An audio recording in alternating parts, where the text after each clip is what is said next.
Coming up on Expressions. And it's called Why I Love Being an Indian. I can be grocery shopping in the Giant.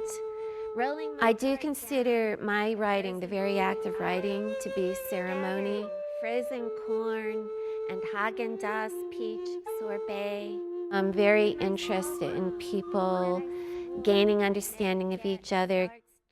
Expand your frames of reference with award-winning poet and fiction writer Susan Deercloud. To jingle dance. One of my interests is getting out the voices of the voiceless, to borrow from Martin Luther King's expression. Has she gazed up into sky? And meet painter and art teacher Albert White. I started going to the reservations and started hearing stories. Everything was so different than what you read in the books that I got thinking, hey, this has got to be shown. I'm not a writer, I'm not a speaker, so I went visual. I respond to the world around me. This is a really good example. Take in White's art and stories. It's a Mohawk man who's married to a Piegan, Blackfoot woman. As we tour his home and studio. I like experimenting. I make my own paint a lot. Now shake it a little bit, shake it. Plus a visit to his classroom. Whoa, there you go, you got it, see?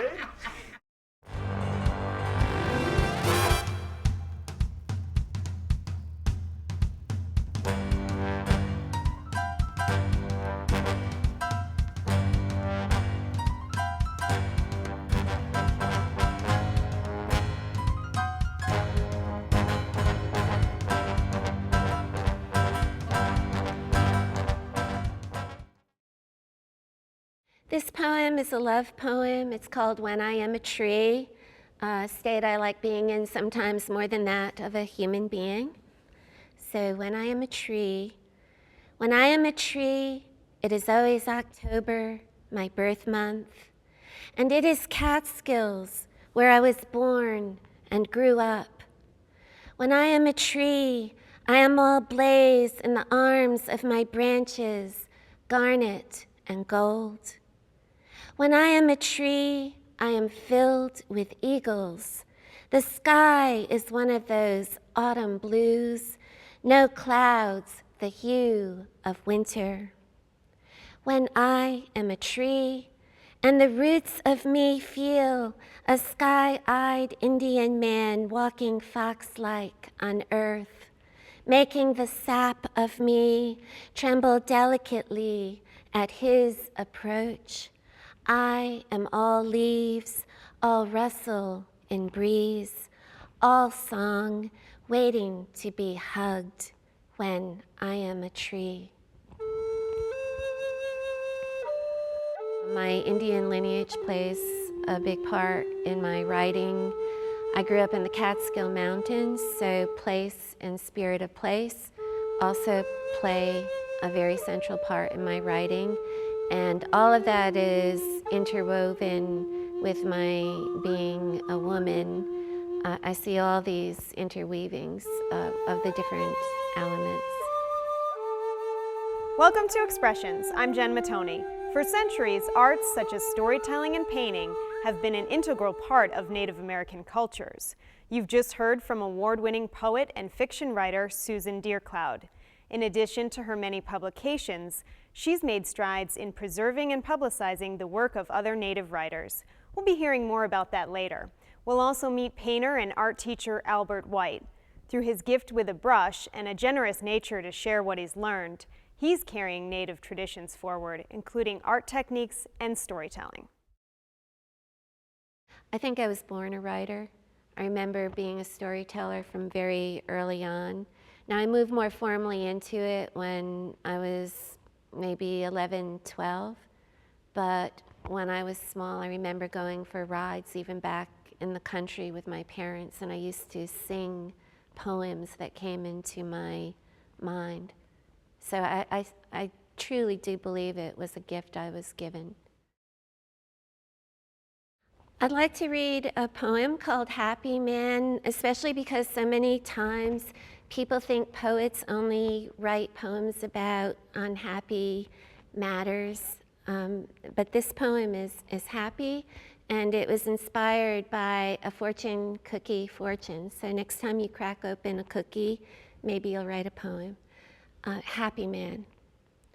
After I cracked open the Chinese fortune cookie, the vertical paper inside curled up joyfully in my hand. You are a happy man, it sang in red letters on white. The other women at my dining room table giggled, even though prudes might think they were of an age beyond giggling.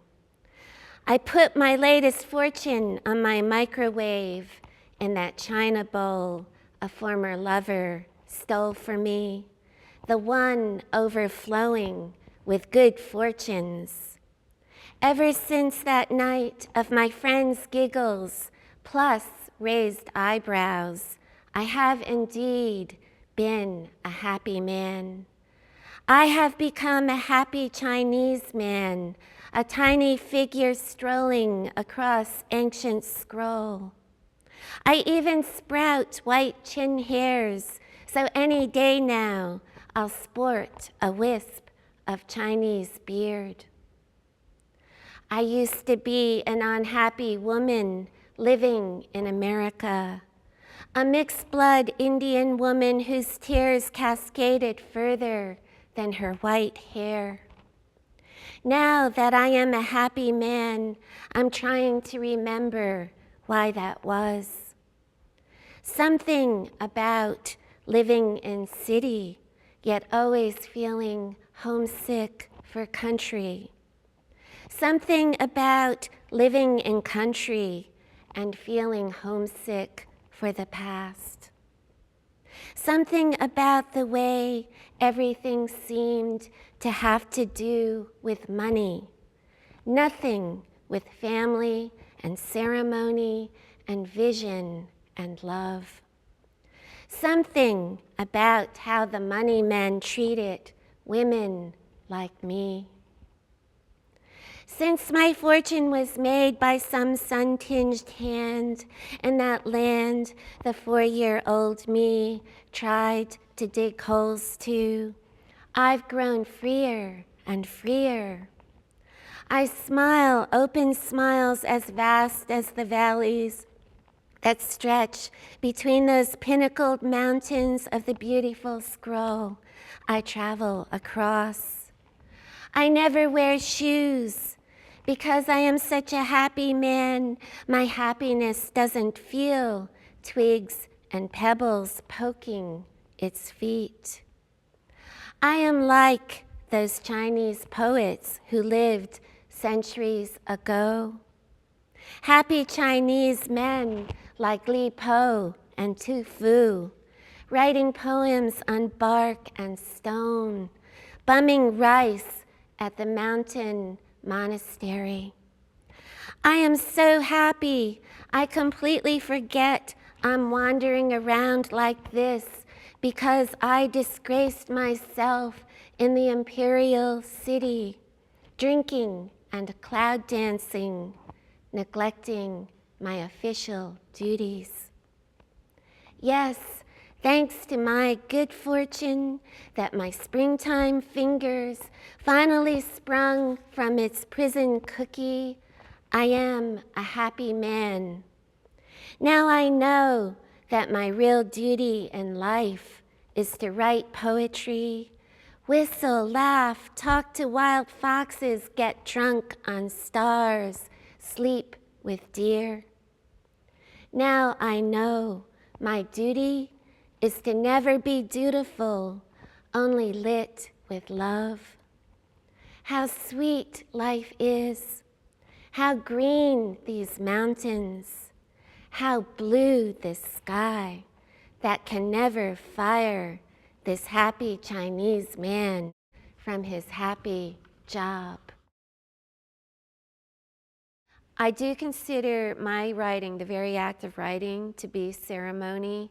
And when I write, it's as if something is flowing through me. I can call it the great mystery. It is a sense of the sacred for me. In some ways, I am political in the sense that I'm very interested in rights for Native people. I'm interested in bringing back our pride and our dignity. And at the same time, because I'm Iroquois, I live in accordance with the Tree of Peace, the central symbol of the Iroquois Confederacy. And our tree shows 4 white roots of peace that invite everybody in. So I'm very interested in people gaining understanding of each other, gathering together and talk and understanding. So for me, the poetry is personal, but it's connected in with the community at large, all of this country and all the world, and all the universe, if you will.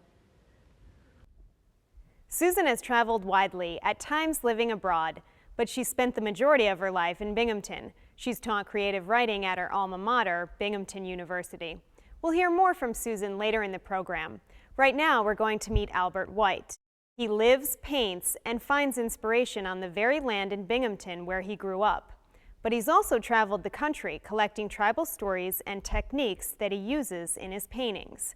Albert has exhibited, lectured, and taught at institutions including Harvard University, Mansfield University in Pennsylvania, and the Iroquois Museum in House Cave, New York.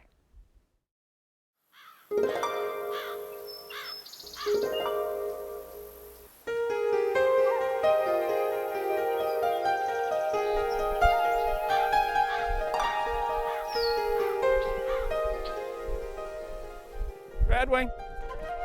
Coda. Come on, Red. Come on, girl. I got. I respond to the world around me. In my world, there's the four-legged, the winged, the things that crawl and swim. There's people.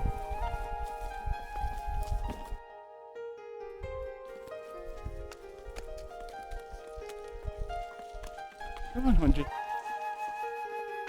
Toshunka, Hunji.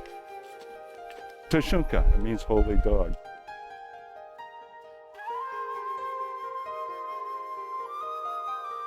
The black one has several names. I call him Toshunka Gahunji, which means black horse. Gahunji is Mohawk for black. And Hagat means come here. Animals speak Indian.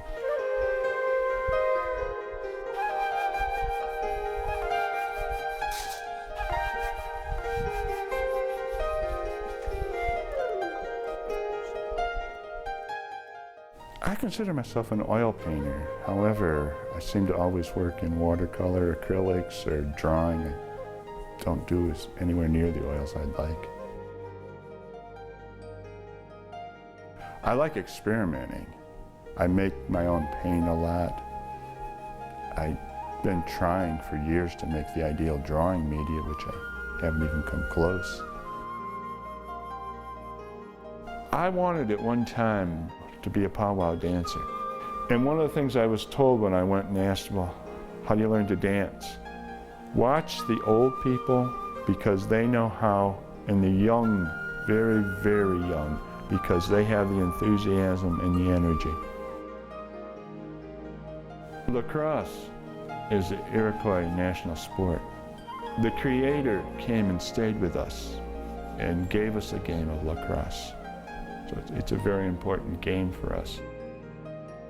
I like things that make you think.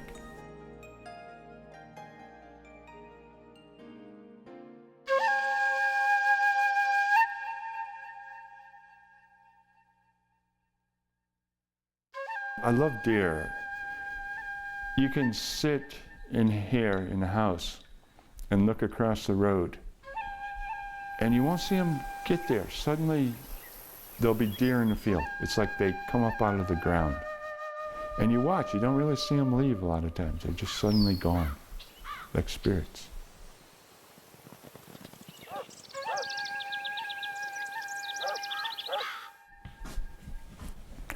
This is a tree. I've done it, I bet you 4 or 5 dozen times, at least. I've been living in the Washington, D.C. area for about 9 years. That and I was on the road a lot. When I came back, that was the first tree I did, and it's stayed with me ever since.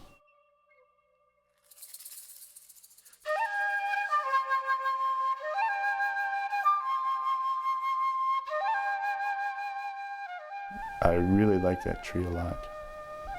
It's an oak tree. It's probably about a quarter mile, a little more than that from here in the horse pasture. My parents bought this farm. They were looking for it when I was born. I was born in January. They bought this place, I believe, sometime in March. I'm hoping the zucchini will take off.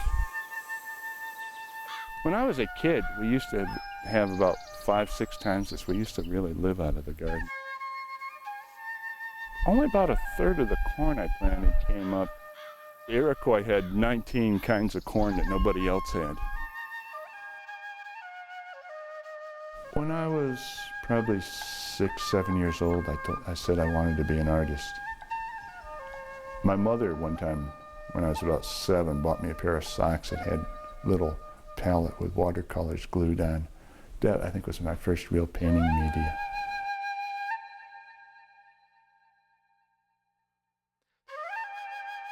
It'd be 51 years now that I've been painting. Very early, after I got out, actually I was still in college, so finishing up college, I started going to the reservations and started hearing stories. I was real curious about what is an Indian. The stories were so beautiful. The creation story, everything was so different than what you read in the books that I got thinking, hey, this has got to be shown. This has got to, there's got to be other ways. I'm not a writer, I'm not a speaker. So I went visual. This is a really good example. I was up at the Mohawk Reservation, Augustosne, and I heard a story about Mohawk men in the late 1700s got very fed up with the restrictions of living on a reservation. So they hired on as trappers for the Hudson's Bay Company and went out west. There's a group called Pierre's Band, and they still function out west, and they're descended from a Mohawk that took the name Pierre. It's a Mohawk man, he's married to a Piegan, Blackfoot woman. You control the canoe from the back, really. But he sits in the front because he's going into shore and he checks his trap, and then he gets back in the boat. I looked, it took me about 2 years before I could find any documentation on the story, because about 20, 30 years later, some white men do that. They're called the Mountain Men. And what they were doing really was they were following in the footsteps of the Mohawks. Then I also found there's letters that some of the Nez Perce write, because they also had contact with some of the trappers. It took me a long time to find in the white world the documentation that backs up the story I was told. I don't have any secrets when it comes to art. I try to tell people what I can. And it's because people were that way with me. I was talking about making my own paint. People taught me that, and they were very generous to do that, because that's really a secret. You can get the formula, but how to do it is a lot more complicated than that. You have to be shown.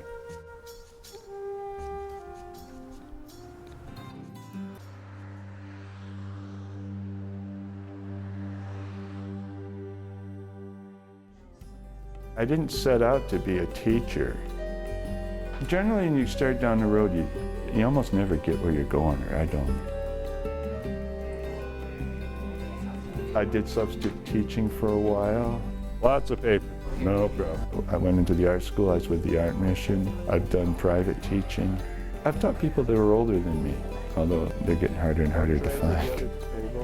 Okay, start painting.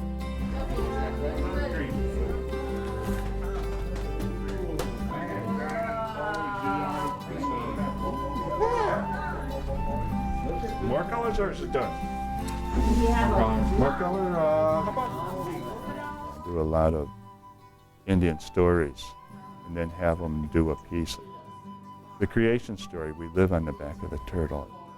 I don't know if it's the animal or the activity, but it seems to register. Yeah, there you go, you got it, see? Put it all out. And then, you ready? Oh. See what it looks like? Wow. Looks like the 4th of July fireworks. How do you feel when you do artwork? Good. We'll get you another sheet of paper, you can do another one. How about some gold? Try this. I think there's a lot of enjoyment. Just squeeze it like you've been doing. Yeah, that's it. What do you think of Albert, your teacher? Good. He's a good teacher? Good teacher.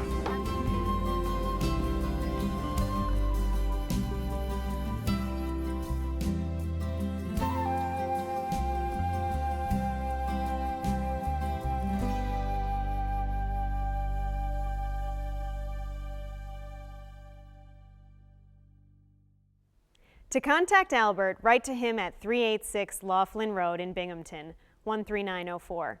Here again is award-winning writer Susan Deercloud. This poem is called The Only Ceremony We Had Left to Us. It's dedicated to Native writer friends of mine, so it's for Lance Henson, Ron Welburn, and Sarah Little Crow Russell. And the title of my book, The Last Ceremony, comes from this poem. The only ceremony we had left to us.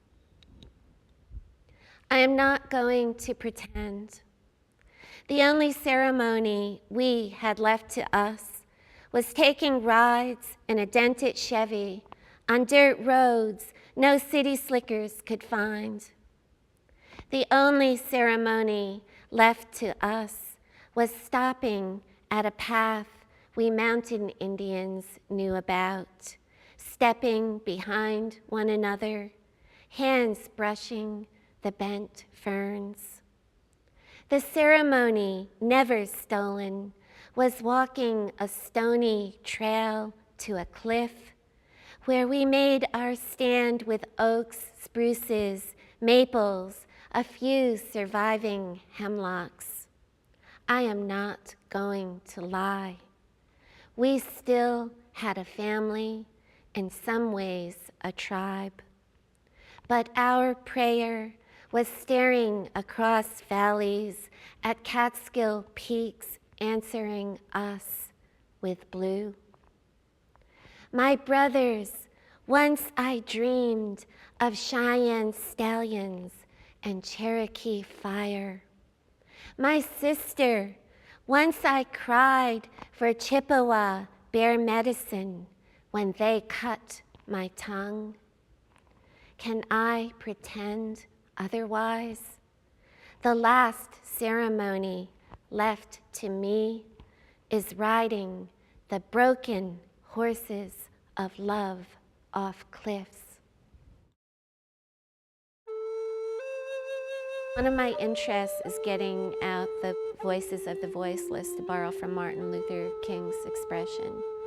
So again, along with my own writing, I'm very interested in getting out other people's voices that have not been so much heard in the past. Among her many awards and honors, Susan received a National Endowment for the Arts Literature Fellowship. It allowed her to continue her own writing and also edit a journal of Indigenous literature, art, and thought called Yellow Medicine Review.